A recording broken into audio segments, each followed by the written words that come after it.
દ્વિઘાત સમીકરણનું એક બીજું સ્વરૂપ x² - bx - c = 0 છેલ્લે -c હોય તો cના એવા બે અવયવ પાડો કે વચ્ચેનું પદ b થાય તે બાદબાકીથી થાય।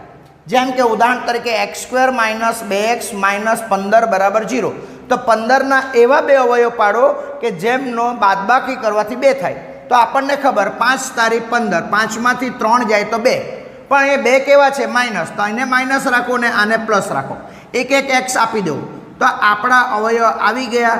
હવે ઉકેલ મેળવવો હોય તો x - 5 = 0 x + 3 = 0 x = 5 આવે ને x = -3 આવે।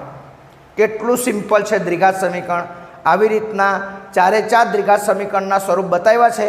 વિડીયોમાં જાઓ, શોર્ટ વિડીયો જુઓ અને તમને ખૂબ જ કામ આવશે એવા મારા મેથ્સના વિડીયો છે, સાયન્સના વિડીયો છે, તમારે ગણિત પાકું કરવા માટે બહુ જ કામ આવશે।